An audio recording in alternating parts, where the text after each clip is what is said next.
ফাক্কু রাকাবা। এক নম্বর হচ্ছে ইরকু বিআন ইতাকিহা, অর্থাৎ দাস মুক্ত করা। 2 নম্বর আও ইতামু ফি ইয়াউমিন যি মাসগাবা। এখন মাসগাবা যি মাসগাবা, দুর্ভিক্ষ, চতুর্দিকে দুর্ভিক্ষ, কঠিন অভাব আর অভাব। এখন যাই ফিলিস্তিনের অবস্থা, অভাব আর কালকের পত্রিকায় দেখলাম 66,000 মানুষ মারা গেছে। কত হাজার? বাড়ির কাছে দেখি চাচ্ছিলেন কথা একটা দেশের, কিন্তু জাতিসংঘ এত দুর্বল, জাতিসংঘটা আজকে দুর্বল। তার প্রথম কারণ হচ্ছে জাতিসংঘের সদস্য আমরাও, বিশ্বে 196টা 97টা দেশ জাতিসংঘের সদস্য।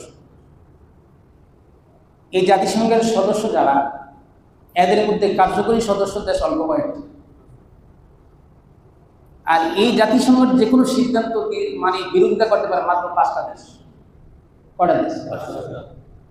এবং এই জাতিসংঘের 5টা দেশ কি বিরোধিতা করতে পারে, এত মানে অযোগ্য আইন এটা, মানে এটা কোনো সমাজে এটা মানার মতো আইন না। যদি এটা জাতিসংঘ, সেটা হচ্ছে 5টা দেশের কোনো একটা আইন যখন পড়বে, বেটে দিবে, একটা দেশ বেটে দিলে ওই কাজ ওইটা হবে।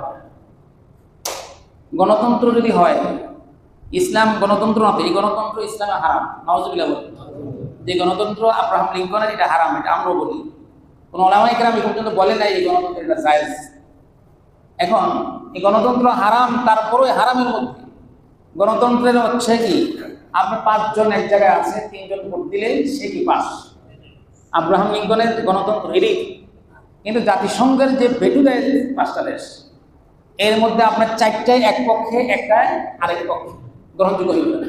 মানে 500 জনে একমত হইবে। নাউজুবিল্লাহ বলে এই যে 500 জনে একমত হবে। অনেকবার এই জাতিসংঘের মধ্যে ফিলিস্তিনের যুদ্ধের বিরুদ্ধে কিন্তু জাতিসংঘের উপস্থাপন হয়েছে, মানে এরা যুদ্ধ বন্ধ করার জন্য সেখানে ভোট চাওয়া হয়েছে।